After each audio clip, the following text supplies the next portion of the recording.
कामयाफलम् सहजानन्दगुरुं भजे सदा। बोलो स्वामीनारायण भगवाननी, श्री हरिकृष्ण महाराजनी, श्री राधा कृष्ण देव, श्री नरनारायण देव, श्री लक्ष्मीनारायण देवनी जय।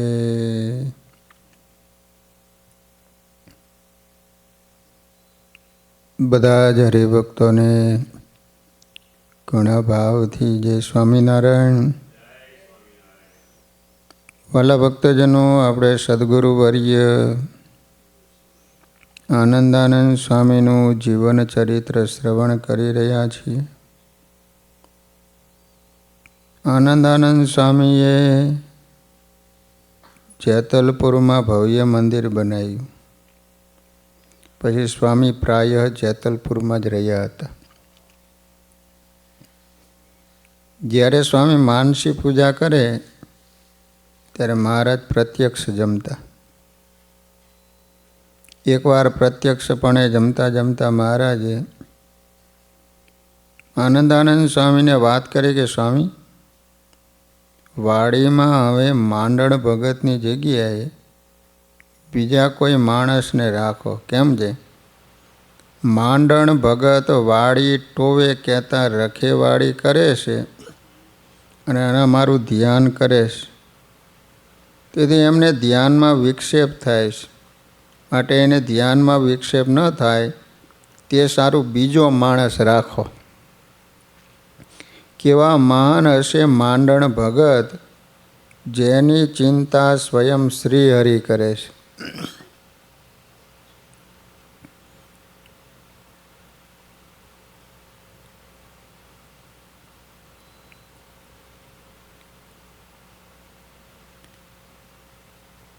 માગણને મહારાજ ઓળખાતા નથી, નિષ્કામ ભક્તને જ નારાયણને યથાર્થ ઓળખી શકે. નિષ્કામ ભગત જ ભગવાનને ઓળખી શકે.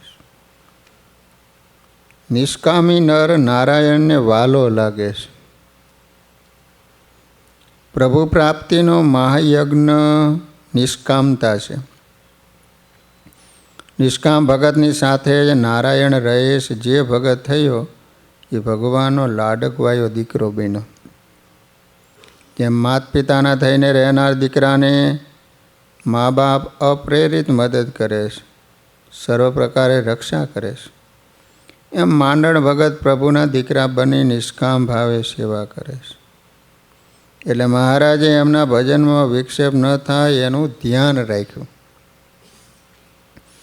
આપણે ભગવાનના દીકરા મટી દાળિયા ન થવું, મજૂર કે માંગણ ન બનવું.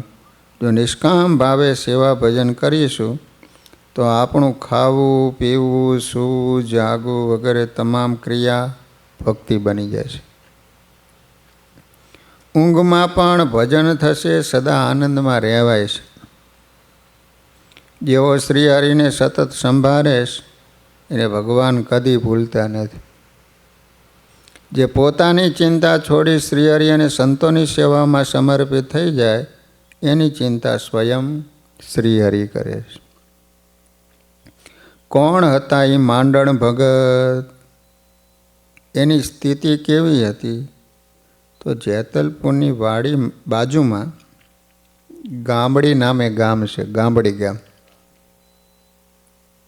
ત્યાંના તે હરિભગત હતા, માંડણ ભગત. તેઓ શ્રીજી મહારાજને મળેલા હતા.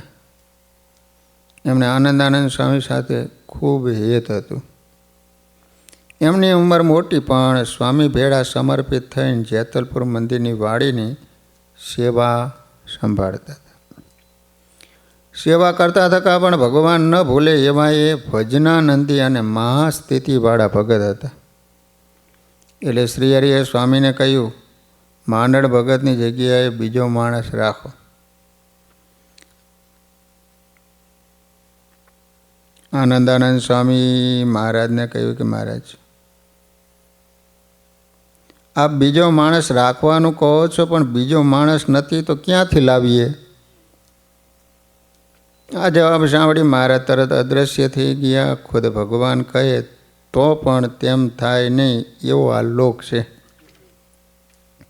થોડા દિવસો બાદ ફરી મહારાજે સ્વામીને દર્શન દઈને કહ્યું, સ્વામી, માંડળ ભગત સમાગમ કરવા જેવા છે, માટે તમે એનો જોગ કરજો. પ્રભુ કેવી અકારણ કરુણા કરે છે. આનંદાનંદ સ્વામી રામાનંદ સ્વામીના દીક્ષિત હતા. તેમણે રામાનંદ સ્વામી અને મહારાજ બંનેની ખૂબ સેવા કરી હતી. જેમણે મહારાજની આજ્ઞાથી મોટા મોટા મહોત્સવ કર્યા હતા અને મંદિરો બાંધ્યા હતા, એ સંતને પણ મહારાજ માંડણ ભગતનો સમાગમ કરવાનું કહે છે. એ ભગત કેટલા મહાન હશે! આ સત્સંગ કેટલો દિવ્ય છે! આ સત્સંગમાં કેવા કેવા અલૌકિક મુક્તો થાય છે, એ શીખવા અને સમજવા જેવું છે.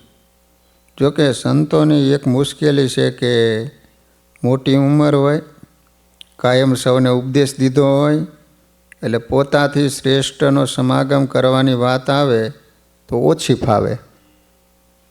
શ્રી હરિએ તો કૃપા કરીને કહ્યું કે માંડણ ભગત સમાગમ કરવા જેવા, પરંતુ સ્વામીના દિલમાં થયું કે અમુક આ સેવાના કામ પૂરા થાય પછી સમાગમ કરીશ. આમ પ્રવૃત્તિના જોગથી માંડણ ભગતનો સમાગમ કરવાની નવરાશ લઈ શકાય નહીં. જેનો મહિમા શ્રી હરિ પોતે જ કહી જાય, અન્ય કાંઈ વેગ હોય તો વાત જાય ફૂલાય.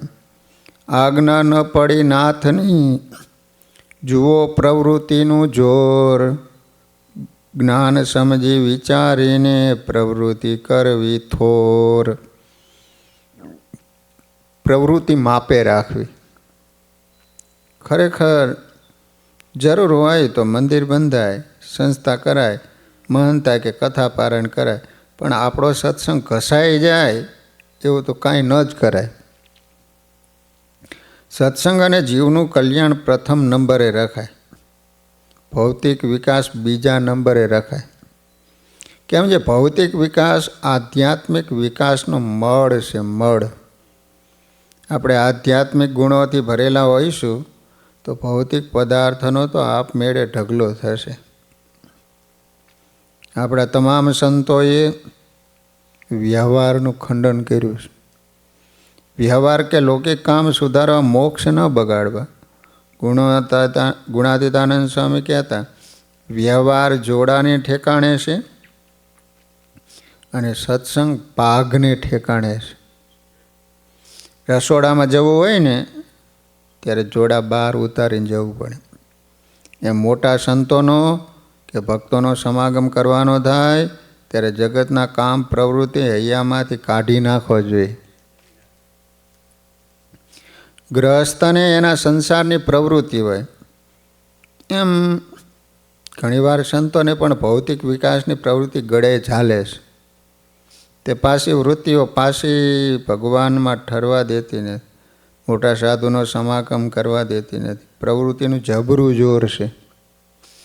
જે અંતર્મુખી હોય અને જેને આ જન્મે પૂરું કરવું હોય એને આ વાત સમજાય એવી છે. આ વાત તો મુમુક્ષુના કામની છે. શ્રી હરિ આ દિવ્ય સત્સંગ સ્થાપ્યો, એમાં બે પ્રકારની મોટપ બતાવી છે. એક આધ્યાત્મિક મોટાઈ અને બીજી વ્યવહારિક મોટાઈ. આ સંપ્રદાય મુક્તો બનાવવા મોટી ફેક્ટરી છે. આ સંપ્રદાય મુક્તો બનાવવાની મોટી ફેક્ટરી છે. શ્રી હરિએ કલ્યાણનો ધુધુભા ધમધમતો માર્ગ ચલાવ્યો. એમાં વ્યવહારની પણ જરૂર છે, પરંતુ ધ્યાન ભજનમાં વિક્ષેપ કરાવે, માયાનું બંધન કરાવે અને મોક્ષ બગાડે એવો વ્યવહાર તો ન જ કરવો. ભજનાનંદી સંતો ભક્તો ભગવાનને અતિ વાલા લાગે છે, એટલે કદાચ એને જગત વ્યવહારની ઓછી ખબર પડતી હોય, તો પણ એનો મહિમા રાખવો જોઈએ. જે મહારાજની મરજીમય અને મૂર્તિમય રહેતા હોય એવા સંત ભક્તને હૃદયથી મોટા માનીને એનો સમાગમ કરવો જોઈએ. એમના વચનને અલૌકિક સમજી આદર કરવો જોઈએ. જો આ બાબતને સમજી ન શકીએ તો આપણે વ્યવહારના કે કાર્યકુશળતાના ગમે એટલા માસ્ટર હોય તો પણ મોક્ષમાં મોટી ખોટ જાય છે. એક વખત આનંદાનંદ સ્વામી દેવ સરોવરે નાહવા જતા હતા. નાહવા જવા માટે નીકળ્યા. મંદિરને દરવાજે પહોંચ્યા ત્યાં તો એમને ઘણું તેજ દેખાવામાં આવ્યું. તે જોઈ સ્વામીએ વિચાર કર્યો જે મહારાજ મહોલમાં પ્રગટ થયા લાગે છે, એટલે આ સર્વત્ર દિવ્ય તેજ પ્રસરી રહ્યું, માટે હું ઝટ જઈ મહારાજના દર્શન કરું. જો ઝટ નહીં જાઉં તો મહારાજના દર્શન બી ના રહી જઈશ, એમ ધારીને સ્વામી ઝટપટ ચાલવા લાગ્યા. નવાઈ એ હતી કે સ્વામી સાથે જે બીજા સાધુ હતા એ સર્વે તેજમાં અંજાઈ ગયા, પણ સ્વામી એ તેજના આકર્ષણમાં આગળ ચાલતા જ રહ્યા. જેમ જેમ આગળ વધતા જાય એમ એમ તેજ પાછળથી હંકેલાતું આવે. તેજની પાછળ જતાં છેવટે સ્વામી વાડીની વચ્ચે પહોંચ્યા ત્યારે સર્વે તેજ માંડણ ભગતમાં હમાઈ ગયું. હવે રહસ્ય ખુલ્યું. એનું રહસ્ય શું હતું? તો એ સમયે જેતલપુરની વાડીમાં માંડણ ભગત પોતાને અક્ષર રૂપ માની પુરુષોત્તમની મૂર્તિનું ધ્યાન કરતા હતા. તેથી મહારાજની મૂર્તિમાંથી એ દિવ્ય તેજ પ્રસરી રહ્યું હતું. એ તેજને કારણે વાડી, તળાવ અને મહોલ એ સર્વે ઢંકાઈ ગયા હતા. માંડણ ભગતની આવી સ્થિતિ જોઈ સ્વામી ખૂબ આશ્ચર્ય પામ્યા. ત્યાં જ પાછળ રહેલા સંતો પણ આવી પહોંચ્યા. જ્યારે સ્વામીએ માંડણ ભગતને જોયા ત્યારે એ સ્થિર થઈ ગયેલા હતા. પછી સ્વામીએ માંડણ ભગતનો દેહ હલાવીને પૂછ્યું, ભગત, આ આટલું બધું તેજ શાનું હતું? ત્યારે માંડણ ભગતે કહ્યું, જે મને ખબર નથી, હું તો મહારાજનું ધ્યાન કરતો હતો, એટલે મહારાજની મૂર્તિમાંથી તેજ છૂટ્યું છે. ભગવાનની અકળ કળા છે. માંડણ ભગતને જરૂર ન હતી તેથી એને ખબર પણ ન પડવા દીધી, અને આનંદ સ્વામીની જરૂર હતી તો એને બધું પ્રત્યક્ષ દેખાડ્યું. કોને, ક્યારે, કેટલું અને શું દેખાડવું એ બધું ભગવાનને આવડે છે. મહારાજે અગાઉ આનંદાનંદ સ્વામીને આ માંડણ ભગતનો સમાગમ કરવાનું કહ્યું હતું. એ વાત આ પ્રસંગથી આનંદાનંદ સ્વામીને યાદ આવી ગઈ. હવે એને સમજાઈ ગયું કે આ ભગત ખરેખર સમાગમ કરવા જેવા છે, અને એટલે જ મહારાજે મને સમાગમ કરવાનું કહ્યું હતું, પણ એ કામ હું કરી શક્યો નથી. વાલા ભક્તો, આ લોકમાં પ્રવૃત્તિ કેટલી ભયંકર છે. પ્રવૃત્તિ કરવાથી મળતા માન, મોટાઈ કે વખાણ કેવા બંધનકારી છે. આપણે ખૂબ જ સાવધાન રહેવાની જરૂર છે. સત્સંગમાં કારખાના એટલે પ્રવૃત્તિના પ્રોજેક્ટ એનું ગોપાળાનંદ સ્વામી, ગુણાતીતાનંદ સ્વામી જેવા મોટા સંતો રોજ ખંડન કરતા. સત્સંગમાં જે જરૂરી હોય એટલા કાર્ય મોટાના વચને કરવા જોઈએ, પણ એ આપણું મૂળ લક્ષ્ય પ્રભુ પ્રાપ્તિ અને અખંડ વૃત્તિને ભૂલાવી ન દે એની સાવધાની રાખવી જોઈએ. તેવી સાવધાની આપણા માટે મોટા સંતો પ્રવૃત્તિનું ખંડન કરતા હતા. વ્યવહાર ભગવાન ભૂલાડી દે એવો વહમો છે. આપણે એવું અહમ ન રાખો કે મને બંધન ન થાય, કોઈ પ્રવૃત્તિના વેગે ન ચડવું, સહેજે થાય એટલે પ્રવૃત્તિ કરવી. ગોપાળાનંદ સ્વામી અને ગુણાતીતાનંદ સ્વામી પણ સવાર સાંજ બધું મૂકીને ધ્યાન ભજન કરતા. એ સંતો કહેતા, આ કારખાને ગળે જાયેલા હશે તે વચનામૃત વાંચવા પણ નવરા થતા નથી. મન ધાર્યું કરીએ તો મહારાજ અને મોટાનું ધાર્યું ન થઈ શકે. પોતાનું ગમતું મૂકીએ તો જ હરિનું ગમતું થાય. આપણે કરતા મટીએ તો જ ભગવાનને કરતાપણે સ્વીકારી શકાય. પ્રભુએ પરચો આપ્યો પછી આનંદાનંદ સ્વામીએ શું કર્યું? તો પછી પણ એને વિચાર્યું કે 15 દિવસ કારખાનાનું કામ છે, એ પૂરું થાય ને એટલે હું માંડળ ભગતનો સમાગમ કરીશ એમ ધારે માંડળ ભગત પાસે નીકળી ગઈ. પરંતુ પ્રભુની ગોઠવણ કાંઈક બીજી જ હતી, તેની સ્વામીને ખબર નહોતી. 15 દિવસ પૂરા થાય એ પહેલાં માંડણ ભગત શરીર છોડી મહારાજની સેવામાં જતા રહ્યા.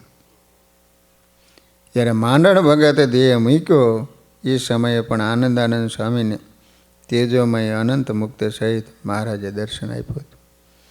હવે આનંદાનંદ સ્વામીને બરાબરનો પસ્તાવો થયો. અરે રે રે રે, શ્રી હરિએ કહ્યું હતું છતાં મારાથી માંડણ ભગતનો સમાગમ થયો નહીં. શ્રી હરિ વડતાલના 20મા વચનામૃતમાં કહે છે, ત્યાગી ગૃહીનો કાંઈ મેળ નથી. જેની સમજણ મોટી એ જ મોટો છે. વળી જે અખંડ ભગવાનનું સ્મરણ કરે છે, ધ્યાનમાં લાગેલો રહે છે, અખંડ વૃત્તિ રાખે છે, એ જ ભગવાનની દ્રષ્ટિએ સૌથી મોટો છે. અક્ષરધામમાં મહારાજ અને મુક્તો બે જ છે. ત્યાં સ્ત્રી પુરુષ કે ત્યાગી ગૃહીનો વિભાગ નથી. આ ભેદ આ લોકના વ્યવહાર ચલાવવા પૂરતા જ. ગઢપુરમાં મહારાજને કાઠી દરબારોએ પૂછ્યું, તમારા હજારો પરમહંસોમાં સૌથી મોટા સાધુ કોણ? ત્યારે શ્રી હરિએ વ્યવહારિક મોટપવાળાને નહોતા બતાવ્યા, પણ ઘેલા કાંઠે લઈ જઈ સેવામાં પણ અખંડ સ્મૃતિ રાખનારા સિદ્ધાનંદ સ્વામીને બતાવ્યા હતા અને કહ્યું હતું કે આ સાચા અર્થમાં મોટા સાધુ છે. વ્યવહારિક અને આધ્યાત્મિક આ બંને પ્રકારની મોટપની રીત જાણવી જોઈએ. પછી વિવેક રાખી સૌ સાથે વર્તન કરવું. જેને ભગવાનનો અનુભવ કરવો હોય એના માટે આ પ્રસંગ બહુ જ પ્રેરણાદાયી છે. આ પ્રસંગમાંથી બોધ લઈને હવે આપણે ગમે એમ કરીને સમય કાઢી સત્સંગ અવશ્ય કરી લેવો. મોત આવે એ પહેલાં મોટાને સેવી સાચી સમજણ પક્વ કરી લઈએ તો પાછળથી પસ્તાવું પડે નહીં. આનંદાનંદ સ્વામીને અયોધ્યા પ્રસાદજી મહારાજે કહેલું કે ગામડી ગામ ઉપર નજર રાખજો. એટલે સ્વામીએ પોતાના દેહની ઉંમર 85 વર્ષ થવા આવી છતાં ગામડી ગામમાં સુંદર હરિમંદિર બંધાયું. એમાં ગામના ભક્તોએ સ્વામીના વચને ખૂબ સેવા કરી. એટલે સ્વામીના આશીર્વાદથી એ ભક્તો બહુ સુખી થયા.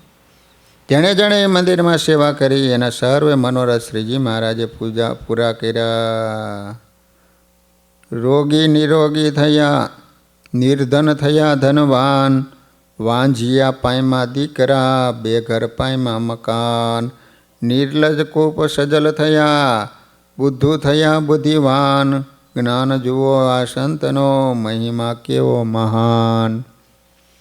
શ્રી હરિએ સ્વામી દ્વારા ગામડી ગામ ઉપર આજીવન ખૂબ હેત રાખ્યું, સૌ ઉપર અમી દ્રષ્ટિ રાખી. સંવંત 1911માં દુષ્કાળ પડ્યો, ક્યાંય વરસાદ પડ્યો નહીં. તેથી પાણીની ખૂબ તાણ હતી, મોલ હુકાવા લાગ્યા. એ સમયે ગામડી ગામના ભક્તોએ સ્વામીને વિનંતી કરી, સ્વામી પીવાના પાણીની પણ મુશ્કેલી છે, માટે કૃપા કરો તો વરસાદ થાય. તે સમયે શ્રાવણ માસમાં આકાશમાં એક વાદળી દેખાણી. એટલે સ્વામી એની સામું જોઈને કે, હે વાદળી, મારા ગામડી ગામમાં જઈને વરસજે અને ત્યાંના ભક્તોને સુખી કરજે. પછી એ વાદળી ગામડી ગામમાં ખૂબ વરસે, તેથી ત્યાંના ભક્તો સુખી થયા. આમ સ્વામીએ ત્યાંના ભક્તોના દુઃખ અનેકવાર ટાળ્યા હતા, ટાણે ટાણે મહાસુખ આપ્યા હતા. આપણે પણ પ્રભુના પ્યારા મોટા પુરુષને ખૂબ રાજી કરીશું તો મહારાજ આપણને પણ સર્વ પ્રકારે સુખી કરશે.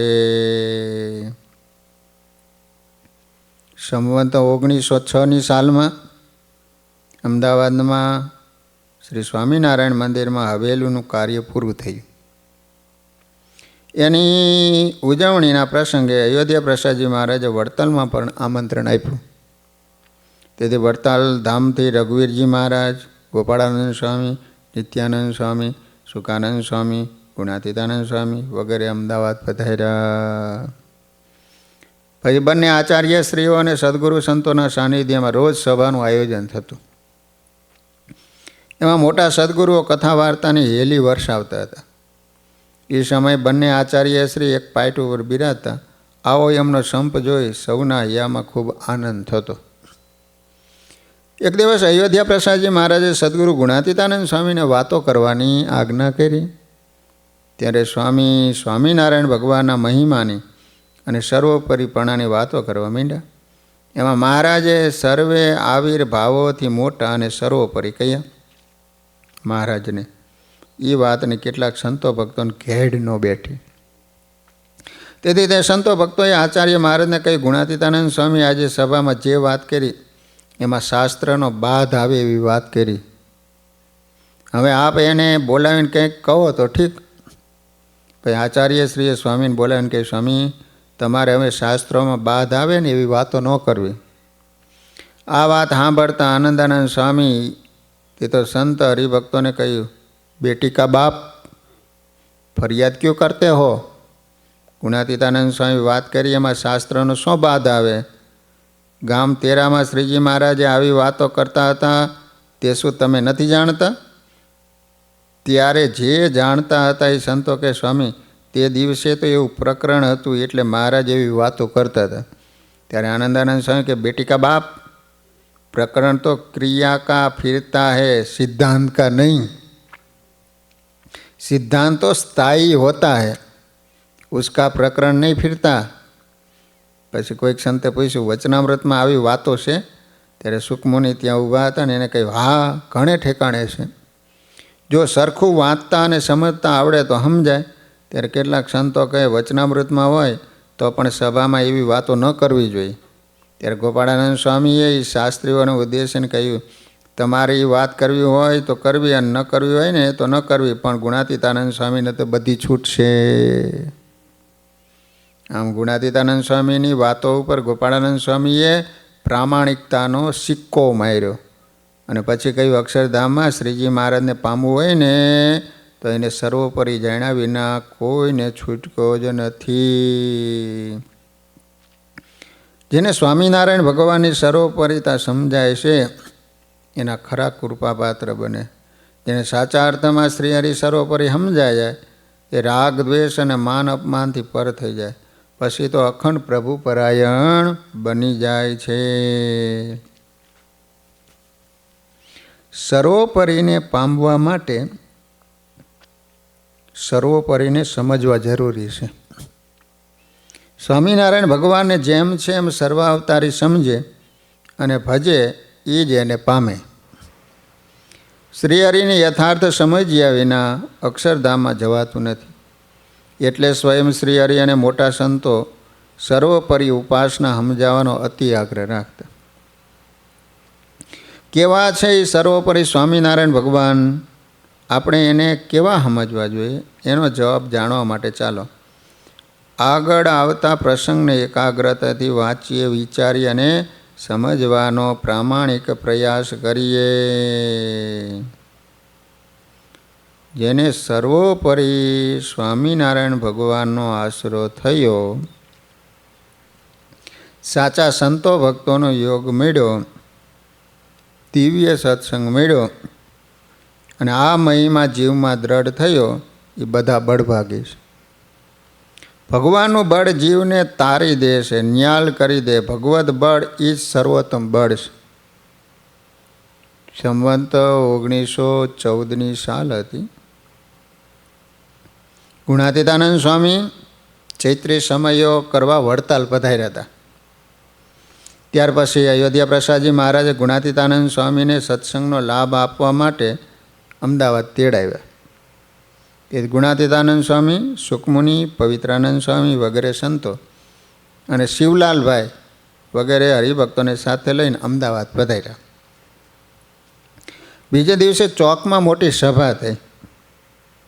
અયોધ્યા પ્રસાદજી મહારાજે ગુણાતીતાનંદ સ્વામીને કહ્યું, સ્વામી, આપ મહારાજના નિષ્ઠાવાન કૃપાપાત્ર સંત છો, એટલે આજ તમે વાતો કરો, સૌ હરિભક્તોને આપની અમૃતવાણીનો લાભ આપો. પછી સ્વામી ખુરશી ઉપર બેઠા. પછી ગળા મધ્યનું 9મું વચનામૃત વંચાવી એ વિશે શ્રી હરિના સર્વોપરીપણાની બહુ વાતો કરી. એમાં સ્વામિનારાયણ ભગવાનને તમામ દેવો, ઈશ્વરો અને આવિર્ભાવોથી પર, સર્વોપરી અને સર્વાવતારી સમજવાની દ્રઢતા કરાવી. તે વાતો સાંભળી આનંદાનંદ સ્વામી બહુ રાજી થયા. વળી મહાનુભાવાનંદ સ્વામી અને નિર્ગુણદાસજી સ્વામી જેવા મોટા ભાગના સંતો ભક્તોને આનંદ થઈ ગયો. પણ અમુક લોકોને કંઈક શંકા થઈ. એના સમાધાન માટે ગુણાતીતાનંદ સ્વામીએ કહ્યું, આ આનંદાનંદ સ્વામી તો રામાનંદ સ્વામી વખતના જૂના સંત છે. એને મહારાજનો સર્વોપરી પ્રતાપ અનેક વખત નજરે અનુભવ્યો છે. એટલે એમને પૂછો, જો તેઓ મારી વાતમાં સાક્ષી પૂરે તો તમારે મારી વાત સાચી માનવી. આટલી વાત સાંભળતા આનંદાનંદ સ્વામી એમની મૂળ હિન્દુસ્તાની ભાષામાં કેફ સાથે બોલ્યા, તુમ તો અભી છોટે લડકે જૈસે હો, એ ગુણાતીતને જો ભી કહા સબ ઠીક હી કહા હૈ. આનંદાનંદ સ્વામીનો આવો હાકલો સાંભળીને તે સૌ હકાબકા રહી ગયા.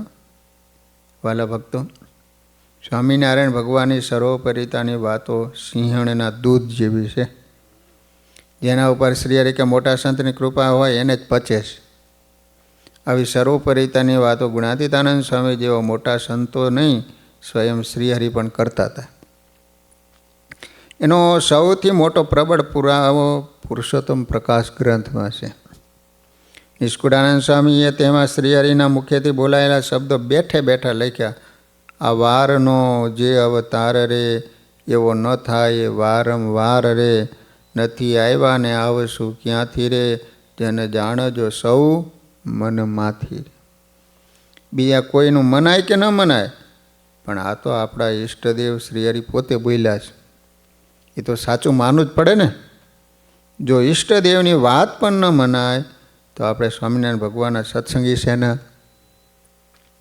માટે આપણે સૌ શ્રીહરિને મોટા સંતોના વચને આપણા ઈષ્ટદેવ સ્વામિનારાયણ ભગવાનને જેમ જેમ સર્વોપરી અને સર્વાવતારી સમજીશું તો આપણા ઉપર મહારાજને મોટા મુક્ત બહુ જ રાજી થશે અને આપણને આત્યંતિક કલ્યાણ કહેતા અક્ષરધામ આપશે.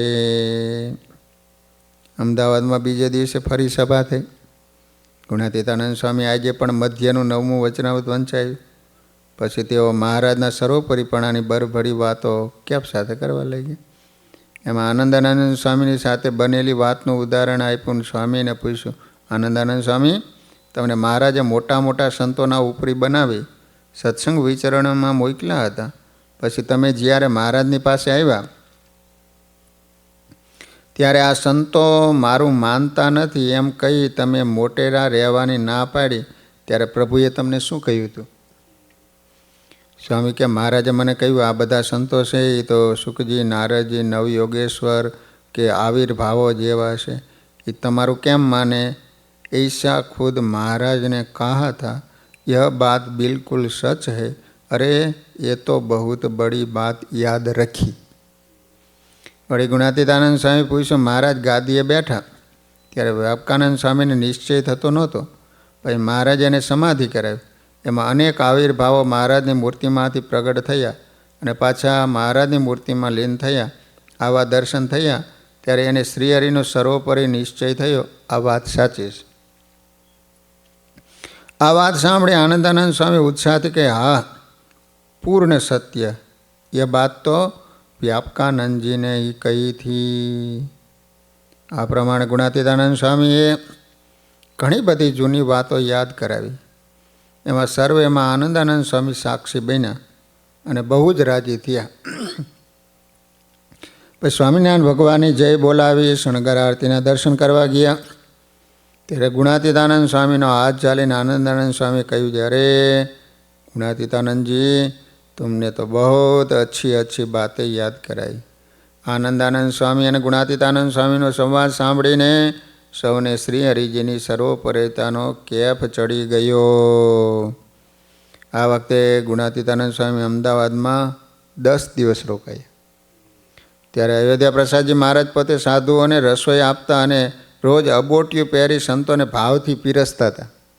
આનંદાનંદ સ્વામી વયોવૃદ્ધ ઉંમરે આ બધું જોઈને ખૂબ રાજી થતા। આનંદાનંદ સ્વામીની સાક્ષીએ અમદાવાદમાં યોજાયેલા સંવાદ શ્રી હરિની સર્વોપરિતાનો સંદેશ સદૈવ દેતો રહેશે। સહજાન સ્વામી મહારાજની જય।